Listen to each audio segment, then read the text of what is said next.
trataremos sobre la necesidad de conocer nuestra casa común, que es la única que tenemos y que nos da la oportunidad de perpetuar nuestra vida.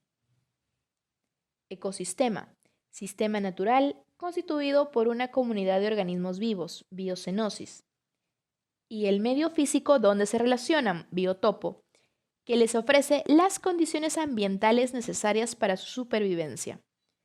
Se trata de una unidad compuesta de organismos independientes que comparten el mismo hábitat, es decir, el espacio que reúne las condiciones adecuadas para que una especie pueda residir y reproducirse, perpetuando su presencia. Este concepto se introdujo en 1935 por el ecólogo inglés A. G. Tansley. Tiene en cuenta las complejas interacciones entre los organismos, plantas, animales, bacterias, protistas, hongos, microorganismos, etc., que forman la comunidad, biocenosis, y los flujos de energía y materiales que la atraviesan. También se puede definir como una comunidad biológica de un lugar, es decir, el conjunto de poblaciones biológicas que comparten un área determinada y de los factores físicos y químicos que constituyen el ambiente abiótico.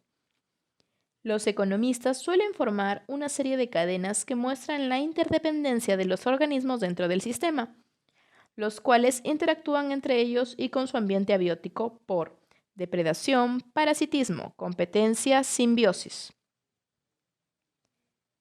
En todos los ecosistemas encontramos dos puntos clave. Una fuente de energía fluyendo por medio de los diferentes componentes sostiene la vida y moviliza los minerales, la materia y los componentes físicos. La fuente primera y primordial de energía es el Sol. Un movimiento progresivo de los materiales, los elementos químicos pasan del suelo, el agua o bien el aire a los organismos vivos. Un movimiento progresivo de los materiales.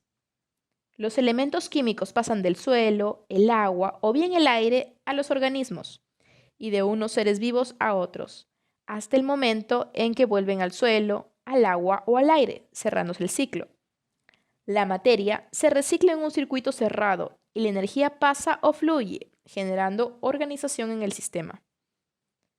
Se considera que los factores abióticos y bióticos están ligados por las cadenas tróficas, es decir, el flujo de energía que conduce a una estructura trófica claramente definida. Diversidad biótica y el intercambio de materiales y de nutrientes entre las partes vivientes y no vivientes dentro del sistema se llama red trófica al conjunto de interrelaciones entre las cadenas tróficas. En un ecosistema se establece un constante flujo de energías y de compuestos químicos entre el ambiente y los organismos, definiéndose unos ciclos nutritivos o biogeoquímicos, como son los del agua, carbono y nitrógeno. Estos ciclos resultan indispensables para la vida y el mantenimiento de los ecosistemas. Clasificación de los ecosistemas terrestres y acuáticos. Los ecosistemas terrestres se desarrollan en la superficie de la tierra y el subsuelo. Los bosques, matorrales, herbazales o sabanas, desiertos y tundras son ejemplo de ellos. Pero dentro de esta clasificación se incluye a los ecosistemas aéreos, los cuales se pueden considerar como temporales, ya que ningún ser puede vivir allí de forma permanente. Deben descansar, reproducirse y alimentarse, es decir, realizar en tierra sus funciones más importantes. Los ecosistemas acuáticos se clasifican en marinos y de agua dulce.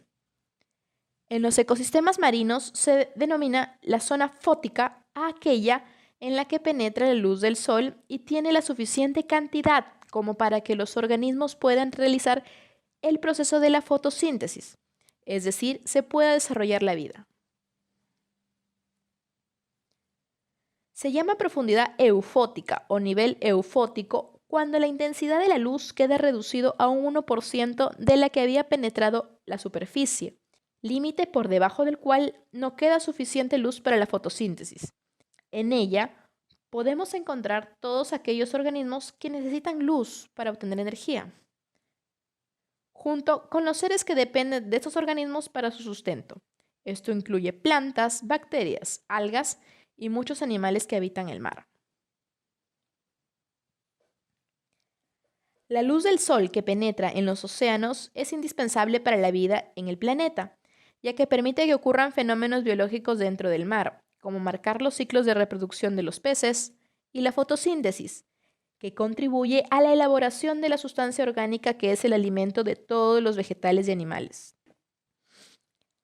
Sin luz no hay fotosíntesis, ni por lo tanto muchas oportunidades para la producción primaria. Así que es la zona fótica donde se concentra la mayor parte de la biomasa y la actividad metabólica de los mares.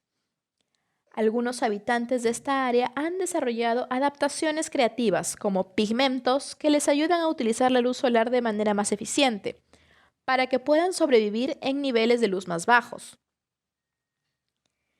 Los científicos están muy interesados en la zona fótica, ya que puede brindar información importante sobre la salud del océano y por lo tanto del planeta. La protección de esta zona es importante para la supervivencia del medio ambiente en general.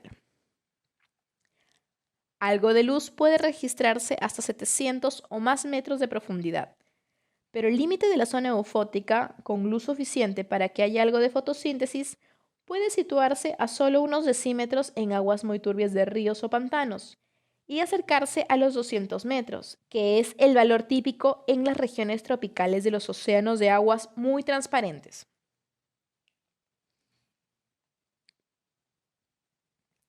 En los océanos, es hacia el fondo de la zona fótica donde se vuelve mínima la concentración de oxígeno, tanto por el alejamiento con la atmósfera que reduce los efectos de la mezcla que se da en superficie, como por la distribución de los tipos de metabolismo. Allí abundan los anaerobios, que explotan la relativamente abundante materia orgánica que cae de la zona bien iluminada.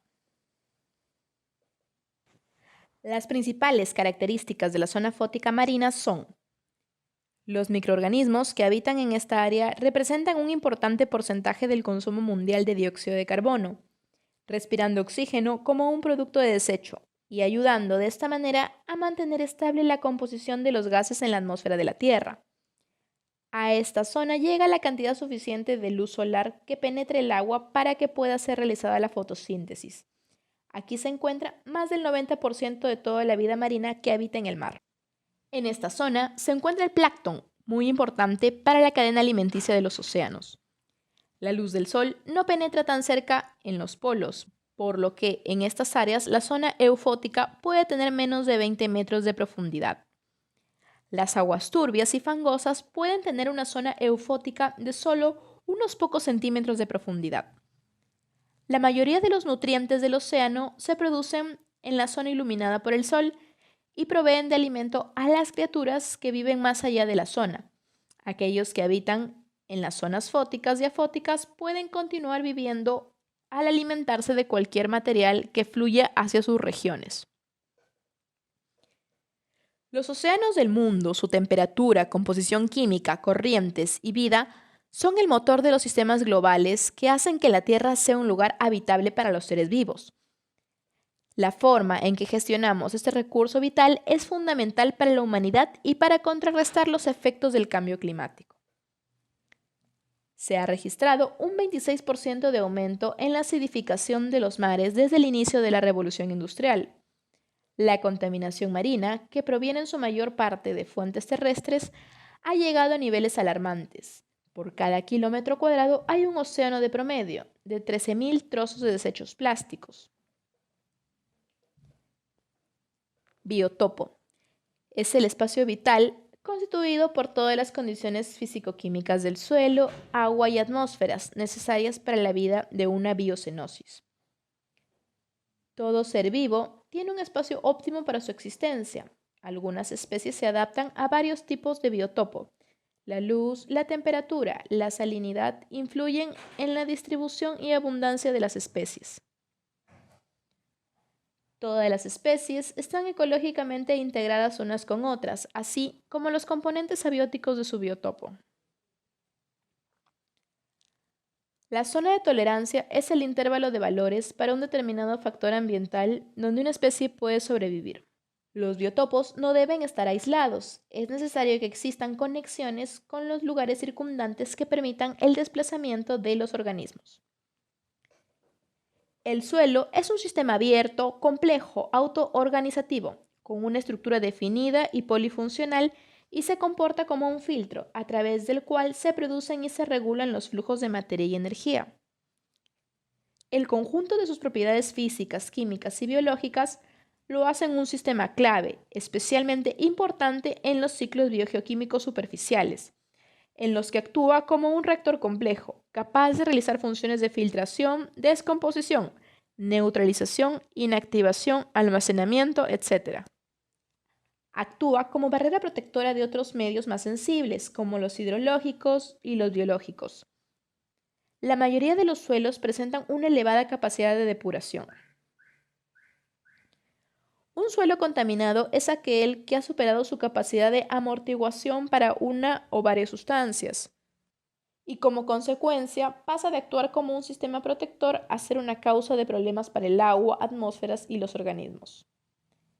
Se modifican sus equilibrios biogeoquímicos y aparecen cantidades anómalas de determinados componentes que originan modificaciones importantes en las propiedades físicas, químicas y biológicas del suelo. Es susceptible de contaminarse y deteriorarse, dejando por lo tanto de cumplir sus funciones a causa de las presiones que soporta el suelo derivadas de la actividad humana. Se ve sometido cada vez con mayor intensidad a agresiones que afectan su variabilidad. La contaminación y la degradación del suelo son problemas de trascendental importancia debido a la escasez de recursos para cubrir los costos de las tecnologías necesarias para su correcta regeneración. El suelo es un recurso ambiental que necesita ser protegido. Una de las estrategias más eficaces para regenerar un biotopo es formar corredores biológicos, extenderlos y conseguir que sea un punto para que los animales o plantas o sus semillas puedan circular. El suelo es un recurso ambiental que necesita ser protegido.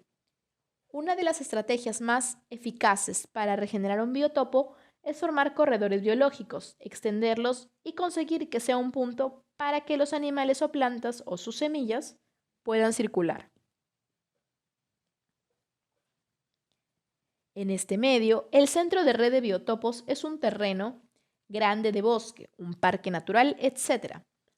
Para regenerarlos, se reestructuran ríos, árboles y arbustos en las zonas aptas para ello, consiguiéndose devolver la calidad del ecosistema, conservándose la vegetación, los parques naturales e incluso lagunas. Biocenosis. Es una comunidad o conjunto de poblaciones de diferentes especies, animales, vegetales y microorganismos que habitan una zona geográfica determinada y se ve influenciada por factores físicos como la luz, la temperatura, la humedad, etcétera, que les permite la vida. En cada biocenosis están representados todos los reinos de la naturaleza: vegetal, animal, fungi u hongos, protistas o algas y moneras o bacterias. Entre las especies se establecen diferentes tipos de relaciones de interdependencia que pueden ser de competencia por el espacio, el alimento, la luz o el agua, o de dependencia. El término biocenosis fue dado en 1877 por Carl Moebius, subrayando la necesidad de enfocar la atención no en el individuo, sino en el conjunto de individuos. También se le llama comunidad biótica, comunidad biológica o comunidad ecológica. Los individuos de una misma especie viven juntos en la misma zona y al mismo tiempo e interactúan entre sí, por ejemplo, en el cuidado de las crías, con organismos de otras poblaciones, por ejemplo, para comer o para evitar ser comido, y con su ambiente físico, por ejemplo, para buscar refugio o abrigo. A gran escala geográfica, el principal factor que determina el tipo de comunidades es el clima, mientras que a menor escala resulta más difícil encontrar cuál o cuáles son los factores que explicarían los agrupamientos de especies. En cada biocenosis existe una especie vegetal que destaca sobre las demás por su presencia y abundancia, llamada especie dominante, y es la que ampara el desarrollo de los demás, llamado su cortejo. Desde el punto de vista de la biogeografía, la especie dominante es una planta de gran tamaño capaz de crear paisaje. Por ser las plantas especies vivas e inmóviles, definen las principales relaciones entre especies y las que permiten el desarrollo de una fauna concreta. Los factores externos que limitan la distribución se denominan barreras.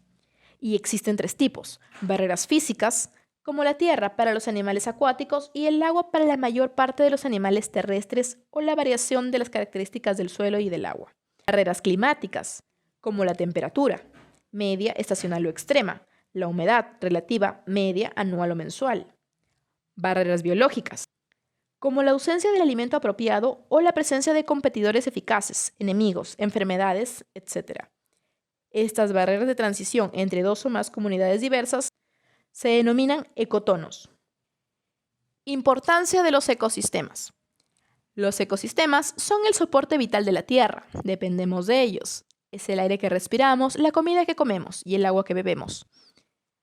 Los humedales filtran los contaminantes del agua a las plantas y árboles, reducen el calentamiento global, absorbiendo el carbono. Los microorganismos descomponen la materia orgánica y fertilizan el suelo para proveer los alimentos. La biodiversidad ayuda a polinizar las flores y los cultivos, y también provee comida y medicinas para nuestro bienestar. La importancia de nuestro mundo natural se revela en las miles de maneras diferentes en que los organismos de la Tierra interactúan entre sí para contribuir al balance del ecosistema global y supervivencia del planeta.